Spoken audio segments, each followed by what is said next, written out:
Bienvenue sur le bulletin de situation de la ressource en eau sur le territoire de Poitou-Charentes en juin 2020. Ce bulletin vous est présenté par l'Agence régionale de la biodiversité Nouvelle-Aquitaine.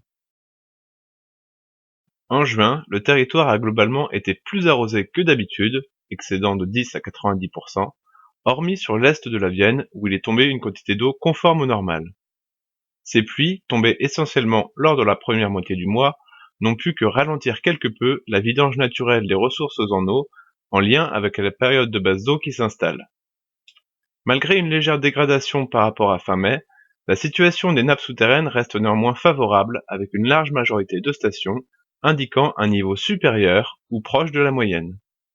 En revanche, les principaux cours d'eau présentent généralement un débit inférieur aux moyennes avec quelques disparités selon les bassins. Néanmoins, les écoulements sont visibles sur la quasi-totalité des petits cours d'eau du territoire à fin juin, même s'ils sont en baisse. Mais continuons sur un point plus détaillé. Les pluies sont fréquentes jusqu'au 18 juin, tandis qu'elles sont nettement plus rares ensuite. Les cumuls mensuels varient de 50 à 100 mm, localement 110 mm, sur l'ensemble du territoire qui a globalement été plus arrosé que d'habitude, avec des excédents de 10 à 90% par rapport au normal.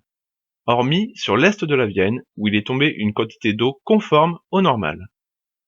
Les cumuls les plus efficaces varient de -10 à +1 mm, les plus faibles se situant sur le nord et l'est de la Vienne, les plus élevés dans le sud-est des Deux-Sèvres et le sud de la Charente-Maritime.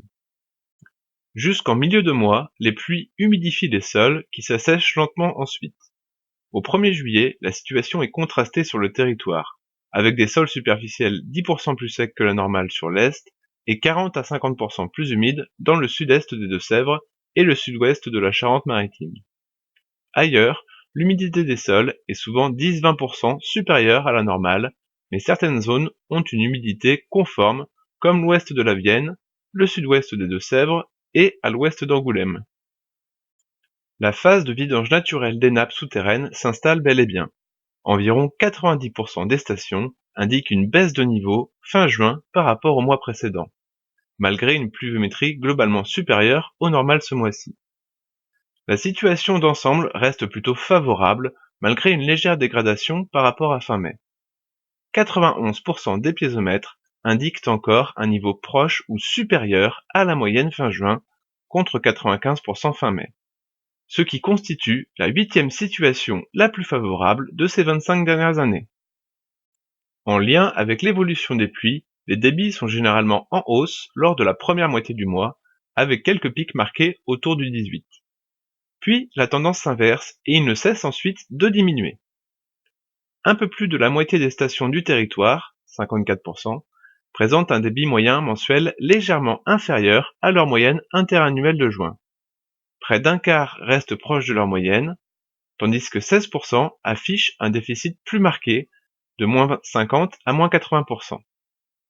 La situation est quelque peu hétérogène selon les bassins, avec un déficit généralisé et parfois marqué sur celui de la Vienne, secteur est moins arrosé, ainsi que sur certains affluents du Thouet et de la Sèvre nantaise, alors que les débits sont plutôt conformes au normal sur le bassin du Clin, voire même supérieurs aux moyennes sur celui de la Seudre.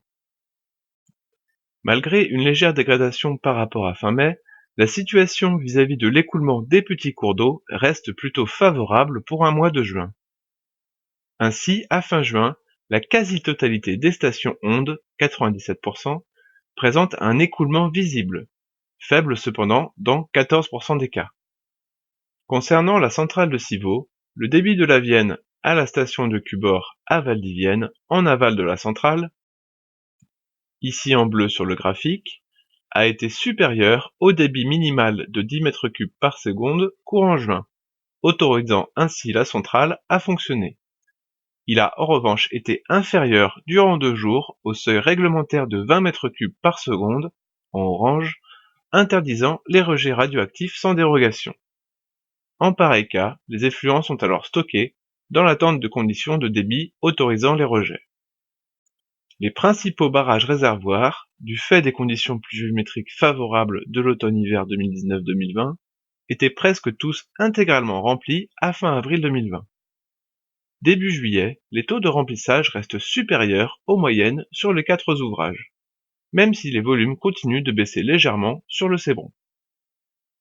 Des mesures de restriction, alerte de printemps, ont été en vigueur durant la première moitié du mois sur certains sous-bassins, une petite dizaine, situés sur les périmètres de l'OJC-Cogesto, de la Sèvre niortaise Marais Poitevin, du Thouet ou du Clin.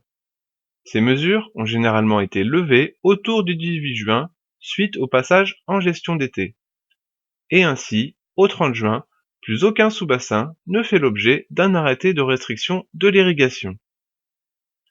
Par ailleurs, le remplissage des plans d'eau et des réserves à usage d'irrigation est interdit, sauf exception et cas particuliers, dans les départements de la Vienne depuis le 8 juin dernier, tout comme les manœuvres de vannes du département à cette même date. En Charente-Maritime, le remplissage et la remise à niveau des mares des tonnes de chasse ont été interdits sur certains sous-bassins à partir du 6 juin.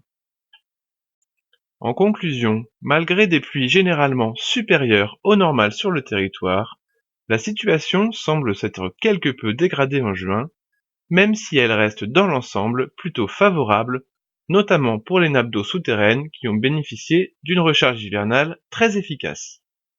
Ainsi, à fin juin, une large majorité de piézomètres présentent un niveau supérieur à leur moyenne, bien que le niveau continue généralement de baisser en lien avec la phase de vidange naturelle qui s'est désormais bel et bien installée. La situation est moins favorable pour les cours d'eau qui présentent généralement un débit mensuel inférieur à leur moyenne interannuelle, malgré certaines disparités selon les bassins, en lien plus direct avec l'évolution des pluies.